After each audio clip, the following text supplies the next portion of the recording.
Good afternoon, team. Good afternoon. My name is Richard Ngusi, a student at Adventist University of Central Africa, pursuing a Master of Business Administration in Project Management, where we are going to take you through the project procurement process using the case study of University of Global Health Equity. The University of Global Health Equity is an academic institution located in Rwanda, dedicated to train the generation of health leaders to address health issues worldwide. So its mission is to train the global health leaders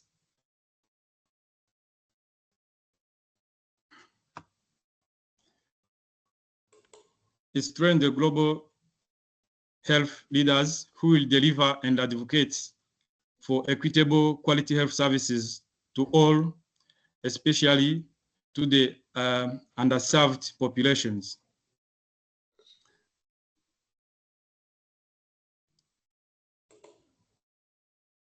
Talking of why procurement planning matters, procurement planning is the process which helps the organizations to identify and also to manage the purchasing of goods and services required for a particular project. Where we all know that procurement planning is an essential part of project management, where it helps to ensure that the right goods and right services are acquired at the right time for the right cost and from the right sources, which are the suppliers, in order to support both operational effectiveness and also strategic goals.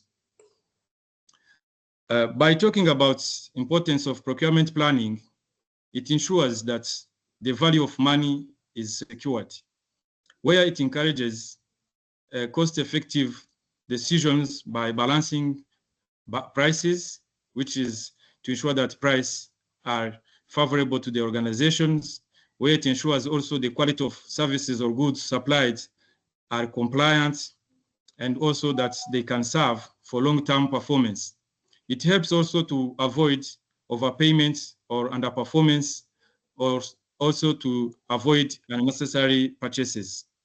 It also aligns procurement with strategic goals of the company, where it links the procurement decisions to the organization objectives, such as improving health outcomes, also achieving equity, and also strengthening systems. It ensures also resources are used where they have to make a great impact. It improves also operational efficiency, where it streamlines procurement workflows by clearly defining needs, timelines, and responsibilities. It also helps to reduce duplication, where it avoids to order maybe 2 different types of items which can used on one particular assignment. It also increases transparency and accountability, where it promotes the fairness. Also, it ensures that ethical procurement processes are respected. It helps also to prevent corruption within the organization, where also it prevents favoritism and misuse of public funds. It also helps to make sure that the budgeting is accurate, and also the time is well managed, where it facilitates more reliable forecasting of costs and procurement timelines. Finally, it reduces the risk and uncertainty, where it helps the company to identify the potential risk. This comes when all procurement processes have been respected, where they have planned before to start any project, anticipating such risk. It allows also to avoid those kind of orders which might come as emergencies and push the procurement department to order things maybe at high cost. So thank you so much. Well, thank you so much, Richard, for giving us an overview of our case study and taking us through why procurement planning matter for each and every organization. For items to be procured, it goes through different processes. Here we are going to take through project procurement process. Each organization, each institution, specifically University of Global Health Equity, go through. First, procurement process is needs identifications and planning. Needs identification and planning, here, end user departments clearly identify what is needed to be procured, why those need to be procured, and when it should be procured. After that, the end user department still do an initiation of request. In the context of UGHE or University of Global Health Equity, the end user, they submit their request in UGHE procurement system for the procurement department action. But the procurement cannot proceed without financial clearance, which means if funds or funds availability should be confirmed by finance and as well as budget managers. After the confirmation of the funds availability, the next stage, the procurement team now start to work on the request by selecting the procurement methods going to be used. For the procurement department to select certain procurement methods, they should based on estimated cost, they should based on the complexity of the request and the urgency of the request, as well as the internal organizational threshold. A few of the procurement methods that we can take you through are direct procurement, request for quotation, restricted bidding, open tender, and a request for proposal that's used for the services. After that, after the procurement team selected the procurement method, the next process is developing a bidding document. These documents mainly, it contains the following key points. Number one, scope of work. The bidding documents, it should be able to tell what's the scope of work. After that, it should be able to give bidders the instruction to bid, how to bid, deadline for submission, required formats, if it's a PDF, if it's a Microsoft Word, all of those instructions should be in the bidding documents. Not only that, but also it should tell evaluation criteria, terms of conditions, and eligibility requirements for each and every bidders. After that, after this process, after the procurement department completed developing bidding documents, we go to the next process, which is invitation to bid. When the bidding document is ready, we now invite bidders to submit their proposal, to submit their bids. After that, the seventh process is bidding closing and bidding opening. In the context of University of Global Health Equity, from the research we have conducted, we came to realize that, as we said, that they have UGHE procurement system. This system itself, it closes and open automatically. In the bidding process, in the bidding documents, they inform bidders the opening day and the closing day. After this, we shift to the eighth process, which is bid evaluation and bidding reports. All bids received are evaluated against predefined criteria, are evaluated based on compliance, quality, prices, and the delivery period. And each evaluation should make sure that it has all bidders who submitted, evaluation methods used, and the criteria that were used to evaluate, and as well as a recommended supplier.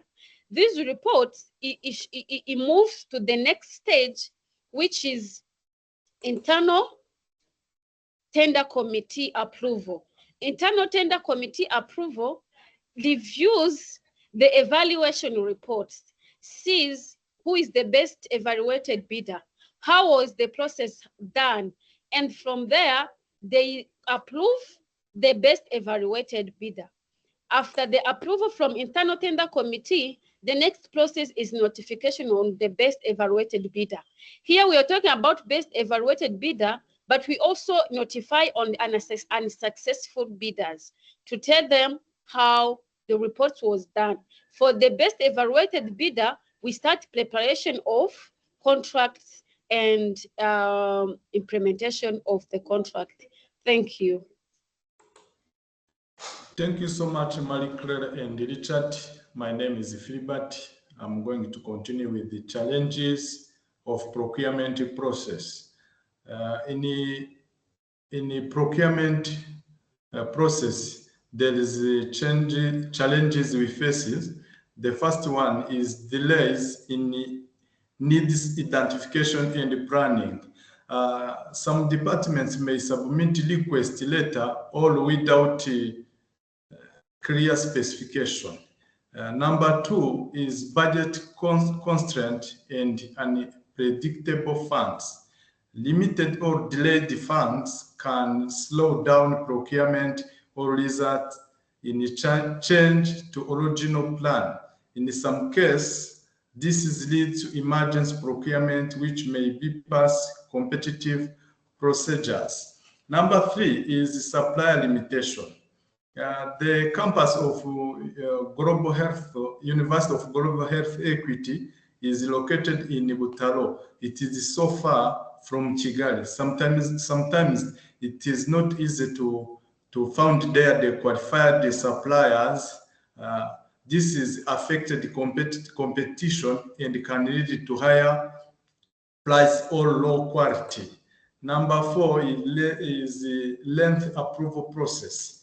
Internal check and committee reviews are essential for accountability, but can sometimes be time-consuming. We have also compliance with multiple regulation. University of Global Health Equity operates his activity in Rwanda. That is why it must comply with both national public procurement laws and donors' specific guideline. We have also capacity gaps in procurement knowledge. Staff involved in procurement, especially at the department level, may lack training in procurement planning and documentation. We have also logistic and infrastructure constraint, transportation. Sometimes the items from here, Kigali to Talo, it can take a long time, which can cause delay in delivery, affected program implementation and the service deliveries. As conclusion, procurement is done just purchasing. It is strategic function that supports the University of Global Health Equity in fulfilling its mission of advancing health equity through education, research, and innovation. As seen in the presentation, each step from need identification to contracting signing is critical in delivering value for money and strengthening institution integrity. Thank you so much. To wrap up, we have included a list of the key resources that informed this presentation. Thank you so much for your attention. Thank you.